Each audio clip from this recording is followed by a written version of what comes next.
Vlad the Impaler of Stocks went on Bloomberg to explain why their tokenization of private companies like SpaceX and OpenAI is basically not a scam.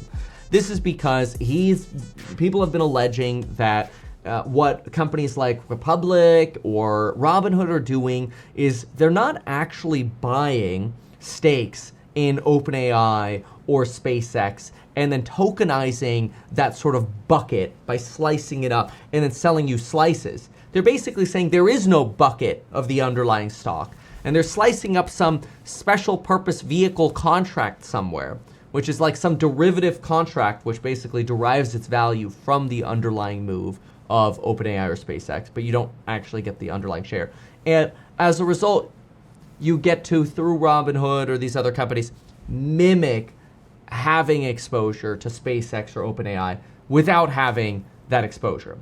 This introduces a whole lot of really complicated problems that are really beyond getting into in this video, but we are going to see Vlad's response, and I'll give you the quick primer on why not having exposure to the underlying creates risk. Somebody takes the other end of the contract. Basically, the other person making the bet on the other side that, hey, if the contract value goes up because the value of OpenAI goes up, let's say, somebody else has to pay for that, for these tokens to have value. Now, that could be a hedge fund, but what if that hedge fund goes bankrupt? Then a company like Robinhood has to step in and pay for it. Are they going to? Is Robinhood guaranteeing these tokens? I doubt it. Somebody's guaranteeing these tokens, and some fine print somewhere is probably disclaiming away risk. But I don't know. I haven't read their special purpose vehicle paperwork or whatever. But let's just listen to Robinhood's CEO explain it directly. But this is why people are nervous. Now, do I think that they're trying to scam people? No. Do I think that it's highly likely that whoever the counterparty is on these special purpose vehicles is going to go bankrupt? No. But I also don't know who they are, and we haven't done this before, unless you compare to derivative instruments of prior recessions where everything hits the fan at the worst time possible, and then you're like, oh, I need liquidity on my OpenAI or SpaceX stock, and via these tokens, and all of a sudden there's none there. Usually, when you need the money the most is when there's the least liquidity available. So keep that in mind. But let's listen to the Vlad and see what his opinion is. Oh gosh, Kevin, you gotta have the audio set to where your people can hear it. France are several products for the EU stock tokens, which give exposure to public listed equities. We have over 200, and those are available 24/5, finally giving our European customers exposure to US stocks. And then we did a giveaway of what we call private stock tokens of OpenAI and SpaceX. And those aren't tradable yet, but it's sort of testing the waters, if you will, for what we believe is a huge opportunity to resolve one of the biggest iniquities in capital markets. Iniquities, okay, that's too big of a word for me. But one thing to remember is that Robinhood makes money by introducing products. They're a broker-dealer, which is totally normal, but it's very important that you remember how brokers make money, because I feel like it's always going to make you aware of, okay, well, what's in it for them, right? If I sell you, let's just say I became a broker-dealer tomorrow, and I said, hey, boys and girls, come put your money in the Meet Kevin brokerage. All 5 of you who would do that, put your money into the Meet Kevin brokerage app. Thank you to the 5 of you, and the other million of you who don't. I still love you. Now your money's on the platform. And if I tell you, hey, buy the Vanguard S&P 500 index fund, which has a fee of whatever, 0.03 or 0.04 or whatever it is, 4 bips. There's very, very little in it for the broker-dealer. Not that we get any slice of that, we don't. But because Vanguard is so heavily traded, the spreads on that ETF are very, very low. So in other words, let's just say the S&P 500, just to make math simple, is $100. It's probably trading at a bid ask of 99.98 and 100.02. So there's like a 4-cent spread in there. There's very little money for a broker dealer to pick up by getting money back from market makers, like rebates back. That's all very complicated. But to simplify it, the more traded a product is, the less money there is in it for the broker dealer. So I then become incentivized as the broker dealer to have a bunch of unique products on my platform. So like if I say, hey, I got this new product that lets you own 10% of 1 million people's iPhones. Who really wants that, okay? But let's just say, and it's a bucket. So if one person drops their iPhone and breaks it, don't worry. You still have 999,999 other iPhones that support the value of this bucket of iPhones that I'm selling you. Well, how many bucket of iPhones, buyers or stock buyers are there out there? Probably very few. This means the spread could be very wide. So if I want to sell $100, $100 share of this bucket of iPhones, it might have a bid-ask spread of $95 to $105, which is massive. That's what is that? 100x, 4 cents to 100. Yeah, that's about 100x, 100 to 125x the spread. In other words, I could make 100 to 125 times the money selling you a flaming bucket.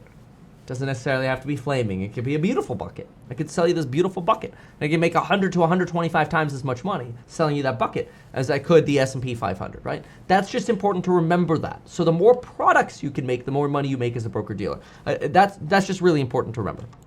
Which is the fact that you have these massive companies that are staying private longer. Mm-hmm. In many cases, they're in frontier industries like AI, where we believe that could change everything, but retail investors can't get exposure. So we're working to solve this. So the regulator in this is basically this is the sales pitch, right? Which is fine. Like, I think Vlad does a good job for Robinhood, and I don't have any beef with Robinhood. I think it's a great platform. There's problems in the past, but we could see through some of those. But remember, when he's saying, hey, like, AI is a game changer, it's a pitch. It's a pitch to go, well, yeah, you want exposure to, OpenAI or whatever. Lithuania, which you're regulated by. I mean, he looks at the offering and he calls you and asks you what?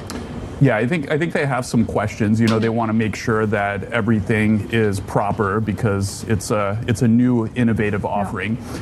And we're confident. We think that these are not only important, but they'll withstand the highest form of scrutiny. When Robinhood does anything, particularly if it's new, I think we expect that it's going to be looked over. So we do believe that it's important and will ultimately withstand the scrutiny. So we welcome the discussions with the regulators, as always. Were they worried about risk or the way it was packaged? And have you been able to assuage, or is this just that? I mean, when are you expecting to launch some of these tokens? Yeah, so at first they were in the form of a giveaway. Okay. So we gave away around $1 million worth of OpenAI tokens, 500,000 worth of SpaceX, and the idea would be to eventually allow for them to be traded by customers, and also to greatly expand the realm of tokens that we offer. We'd like to have thousands of private companies on the platform accessible to retail.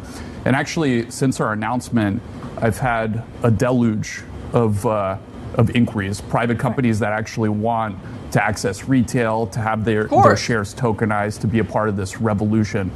So I think that it's going to be a thing. Of course, it's always difficult to be first, but I think. Hey, remember this. This whole idea of tokenization, like, somebody's like, oh, Dubai's tokenizing its real estate or whatever. It's no different than saying securitize. Just change the word tokenize with securitize. What you're really doing is you're taking a bucket of stuff and you're slicing it into smaller increments. Whether that increment is a token, a share, a deed with a percent of ownership, does not matter. It is an instrument for representing your ownership of some slice of that bucket. This is so important that we're very motivated to find a great way that satisfies everyone. So keep that in mind. It's no different than a stock in its premise of ownership. It is different from a stock in the fact that tokens can be traded on blockchain, which simplifies the work for brokers. And it gives you potentially opportunities to have liquidity at, 3 a.m. Everyone. And Vlad, did you speak to any other regulators prior to, developing these or launching the stock tokens for private companies? Well, so they're live in the European Union, not live in the UK or the US yet, although...